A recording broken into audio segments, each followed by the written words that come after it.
In this video, you're going to learn how to use cruise control inside of the Subaru Outback. There are two different types of cruise control that are available. It's either normal cruise or adaptive cruise. And the difference between the two, normal cruise control is your hold at a constant speed. So let's say if you set it at 60, the car in front of you slows down, yours will not brake. Versus the adaptive cruise, if you set it at 60 and the car in front of you slows down, yours will auto brake. They change lanes, you change lanes, it's going to pick you back up to your previously set speed. I am personally a big fan of using adaptive cruise control, and I use it all the time. But actually using the cruise control system is done with the buttons along the side here. So you can toggle the system on this way, and when you do, it defaults to adaptive cruise control. So you have your cruise control set. From there, you'd push down in order to set your speed. You can increase or decrease 1 kilometer, 1 mile per hour at a time. You can push and hold up or push and hold down to increase, decrease at larger increments. You can tap the brake pedal to temporarily pause or cancel. With cruise active, you can push here to temporarily pause or cancel, and then you push up in order to resume your previously set speed. From there, you've got your gap adjustment. So with adaptive cruise control, there are 4 unique levels that are available. And I want you to think of that like a 1 Mississippi, 2 Mississippi, for how close or far you are away from the leading vehicle.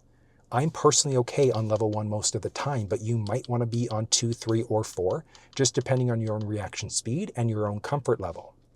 From here, if you take your 2 buttons, so you're up versus down, you can push and hold both of them simultaneously, and that's going to move you between either traditional cruise control, which you'd set, increase, decrease, or you can push and hold again or toggle cruise off and then on to default back to adaptive cruise control. There's X mode here, and that's going to be for slippery, snowy conditions, off-road driving, things like that. And then there's also this one. And that's going to be your steering wheel icon. So that's lane centering. The way that that one works, so the car is not self-driving, but if it recognizes the lane markings, that'll change colors. From here, if those lane markings are recognized, it can take you perfectly around bends.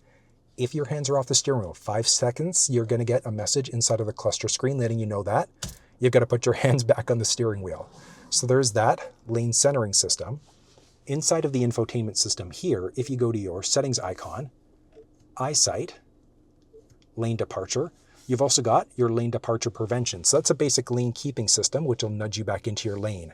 Versus this one, with adaptive cruise running, is going to be more of like a lane centering system there instead. You may also have the option for, under your vehicle, one-touch lane change. So that one is going to be for adaptive cruise control available there as well. And the way that one works, on highways, interstates, you're going to notice left versus right side, you may have additional lanes that show up. So the way that this works now with one-touch lane change, you'd hit the turnstile to go left or right. The car's going to see if there's anybody in that lane next to you and change lanes for you automatically. You do still need to have your hands on the steering wheel, but it is a fantastic system. I mentioned you might have it left or right, because if you're in the right lane, you wouldn't have a way to get into the right lane from there, so you might just see it on the left. But the system is fantastic to use. So let's go through a live drive, and I'll show you how the cruise control system works.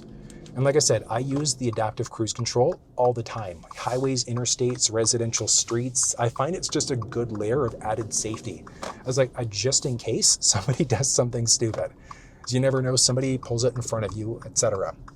Now it does have some stop and go capabilities, and you can also overwrite the system at any point in time. I'll explain that as we go. But from here, so I'm coming up to a 50 road. So if I were to push down, it sets me at 40. So I can keep on pushing and holding up to get to 50. And as I mentioned, it does have some stop and go capabilities, so it can bring you right down to a complete stop for a few seconds before you eventually have to push up to resume or hit the gas pedal instead. If there's nobody in front of you at a red light, you have to brake yourself. If you ever brake yourself, you just push up again in order to resume your previously set speed. Now there are a few other things to take into consideration here. As we go to a speed up here, the car can speed up for you. If it's not speeding up fast enough, hit the gas pedal in order to speed up that little bit faster. The lane markings are recognized, and it also lets me know that there's somebody in the blind spot here too. So as I mentioned, not self-driving, but if those lane markings are recognized, it'll keep you perfectly balanced in your lane, take your own bends and things like that. 5 seconds before you get that message inside of the cluster screen. You can increase or decrease the gap between you and the car that's in front of you. You can hit the button on the top right side to temporarily pause, push up in order to resume your previously set speed again. If you hit the brake pedal, just push up to resume your previously set speed again that way. And then you can toggle that lane centering system on or off. If you don't have the lane centering system off, as I showed you earlier, you do have the flexibility of toggling that other lane keeping system on there instead. But I'm just a person, I'm a big fan of just keeping that lane centering and adaptive cruise system running all the time. If you want full walkthroughs, so you want to know how to use the rest of the steering wheel buttons, go through the cluster or the infotainment, you'll find full walkthroughs down in the description of this video. But that's how you use the cruise control system inside of the Subaru Outback.